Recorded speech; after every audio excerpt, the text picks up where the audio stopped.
Tak terima dengan kekalahan timnya, supporter tim futsal Kabupaten Sinjai emosi dan melakukan aksi lempar dan nyaris adu jotos dengan supporter tim futsal Kota Makassar. Ricu ini terjadi usai tim futsal Sinjai dikalahkan tim futsal Makassar 1-7. Dalam pertandingan yang digelar di lapangan indoor Sinjai, Kabupaten Sinjai, dalam rangka Pekan Olahraga Provinsi Sulawesi Selatan. Petugas keamanan sempat kewalahan mengatasi aksi para supporter yang langsung masuk ke lapangan. Para pemain pun langsung dievakuasi keluar lapangan agar tidak jadi sasaran amukan supporter. Setelah mengamankan seorang supporter yang dianggap pemicu kerusuhan, pihak keamanan meminta panitia menghentikan pertandingan. Terkait permainan Pak, pemain juga yang penonton telah diamankan. Situasi tidak kondusif, kurang kondusif. Kami koordinasi dengan panitia bahwa panitia menghentikan kegiatan ini daripada berkelanjutan akan korban. Mumpung belum ada korban. Pertandingan seperti ini ada provokasi-provokasi dari penonton, kemudian ada gesekan-gesekan antar pemain yang memancing antusias berlebihan dari penonton sehingga masuk ke lapangan dan terjadilah saya tidak menyebutnya keributan, bukan keributan sebenarnya. Ini adalah ekspresi biasa dalam olahraga. Agar kericuhan tidak meluas, pertandingan futsal ini pun dihentikan. Polisi memeriksa orang yang dianggap sebagai provokator dan meminta keterangan penyelenggara pertandingan. Dari Sinjai, Sulawesi Selatan, Bulan Sri, iNews melaporkan.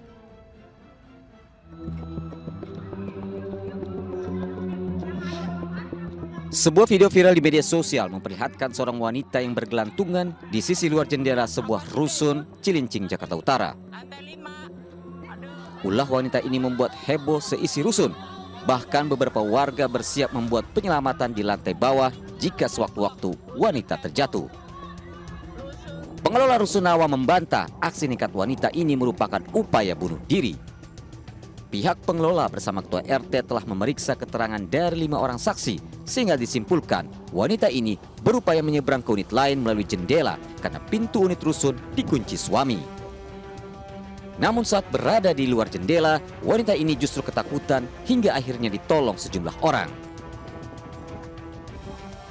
Jadi perlu saya tegaskan, di sini tidak ada niatan untuk bunuh diri. Jadi ini hanya konflik masalah rumah tangga. Kini pelaku telah diinspeksi oleh tim medis untuk memastikan kondisi fisik dan psikisnya. Dari Jakarta, Vendra Kurniawan, iNews melaporkan.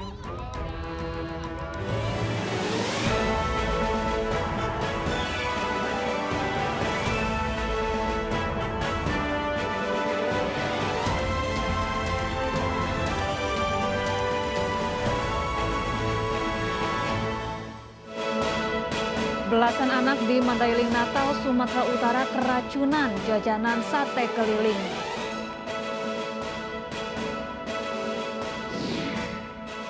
Warga Kebayoran Lama, Jakarta Selatan tidak panik adanya larangan konsumsi obat sirup karena wilayahnya ditanami apotek hidup.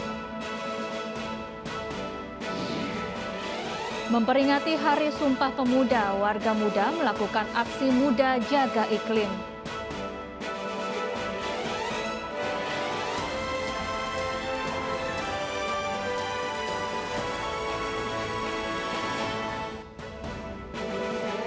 Halo, selamat siang pemirsa, apa kabar Anda di akhir pekan ini? Senang sekali saya Wilson Purba.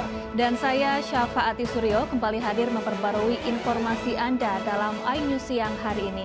Selain 3 informasi tadi, redaksi kami telah menyiapkan beragam informasi menarik lainnya selama 1,5 jam ke depan. Dan kita awali informasi dari aksi saling serang dengan senjata tajam antar pelajar 2 sekolah terjadi di Kota Makassar, Sulawesi Selatan. Tawuran dipicu aksi saling ejek di media sosial dan dendam lama perselisihan.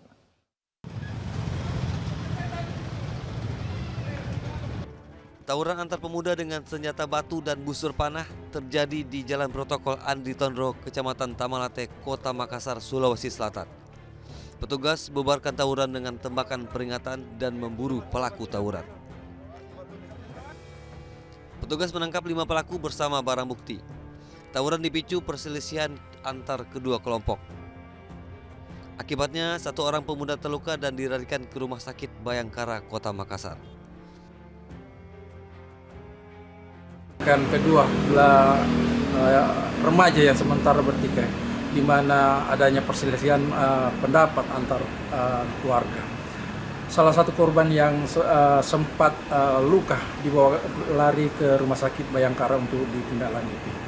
Kemudian untuk para pelaku sementara diselidiki dan akan ditindaklanjuti oleh Polsek Tamalate.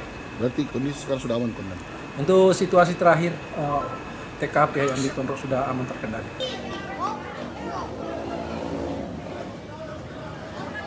Selain itu, aksi tawuran juga melibatkan sekelompok siswa pelajar tingkat SMP dari 2 sekolah berbeda di Jalan Batu Raya, Kota Makassar, Sulawesi Selatan. Akibat peristiwa ini, 1 siswa SMP terkena panah busur di bagian dada. Korban dirawat di rumah sakit. Usai peristiwa tersebut, petugas menangkap 16 orang siswa SMP yang terlibat dalam penyerangan. 2 diantaranya pelaku utama pembusuran. Tawuran dipicu aksi saling ejek di media sosial. Polsek Manggala berhasil mengamankan pelaku penyerangan di SMP 8 di Jalan Batuara. Permasalahan sendiri sebenarnya masalah sepele, yaitu adanya saling mengejek di media sosial. Kemudian dari pelajar SMP 23 memanggil temannya membantu untuk menyerang di SMP. Aksi tawuran kerap terjadi di Kota Makassar. Hal ini tentunya menjadi perhatian khusus bagi pihak keamanan guna mengurangi aksi serupa. Dari Kota Makassar, Sulawesi Selatan, Yuel Gilgino Yuspin, Muhammad Nurbone, Ainis melaporkan. Pemirsa, sesosok mayat perempuan tanpa identitas ditemukan warga di dalam karung pakaian laundry di Desa Kepuk, Jepara, Jawa Tengah. Terdapat bekas kekerasan di beberapa bagian tubuh. Diduga mayat tersebut korban pembunuhan.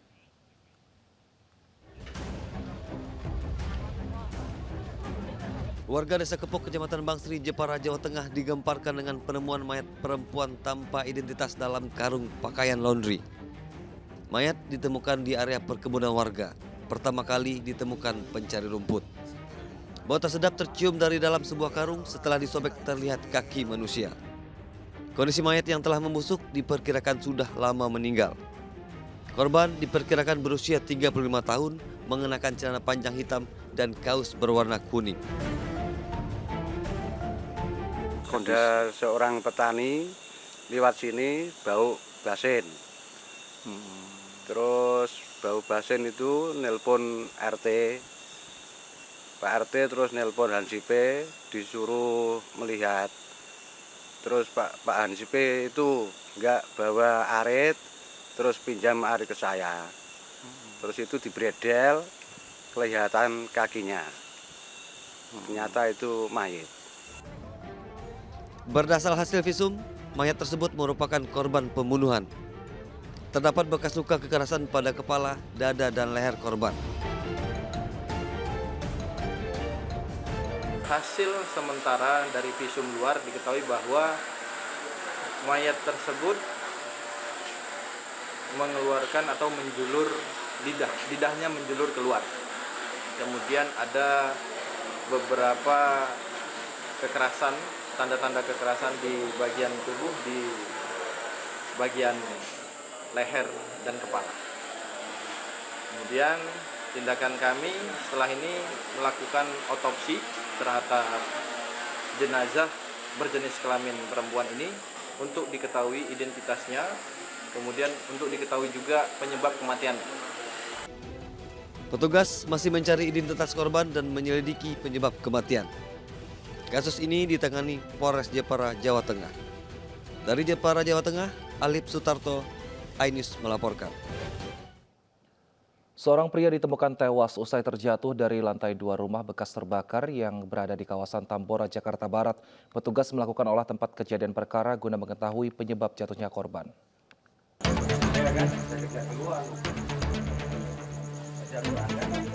Seorang pria tewas usai terjatuh dari lantai 2 rumah bekas terbakar di Tambora, Jakarta Barat.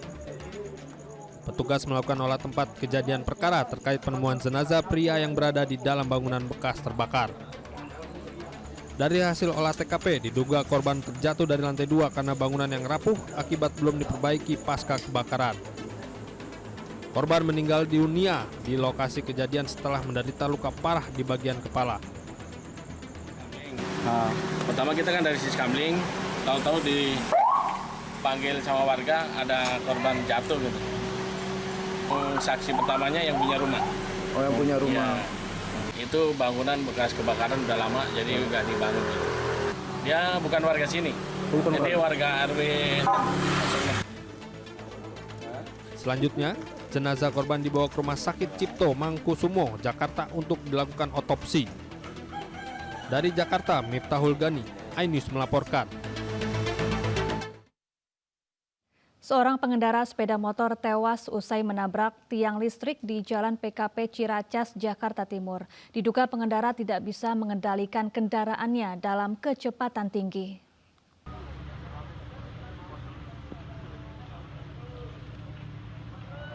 Seorang pengendara motor tergeletak tak bernyawa di pinggir jalan raya PKP Ciracas, Jakarta Timur, Sabtu dini hari. Korban tewas seketika usai menabrak tiang listrik. Korban meninggal dengan luka parah di bagian kepala. Peristiwa tersebut bermula saat korban mengendarai sepeda motor dengan kecepatan tinggi. Diduga korban tidak bisa mengendalikan kendaraannya hingga menabrak tiang listrik. Awalnya mau ngindarin mobil, terus abis itu dia banting stang kanan, nabraknya ke tiang. Dia mengendarai sendiri atau bagaimana, Bang? Kenceng Bang pada saat itu Bang. Helmnya aja besar-besar. Bang, itu dia sendiri atau berdua, Bang? Sendiri. Oh, sendiri. Tapi kondisinya gimana, Bang? Meninggal atau gimana, Bang? Meninggal, Bang. Luka apa aja sih, Bang, yang jalan di kepalanya itu dia sampai robek. Guna kepentingan penyelidikan, jasad korban dievakuasi petugas ke Rumah Sakit Polri Kramat Jati. Kasus kecelakaan ini ditangani aparat unit Laka Lantas 1 Jakarta Timur. Dari Jakarta, Rio Manik, iNews melaporkan. 3 pencuri di sebuah minimarket di Lampung Selatan ditangkap. Para pelaku menyamar memakai pakaian perempuan dan cadar agar tidak mudah dikenali.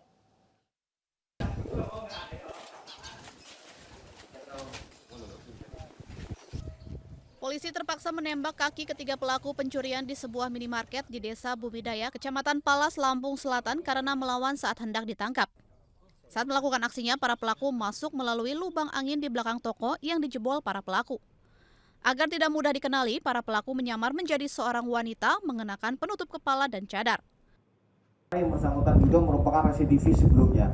Pelakunya sama, artinya kelompok ini sama yang melakukan kegiatan-kegiatan yang demikian. Sementara ini yang bersangkutan hanya mengakui apa yang kita temukan.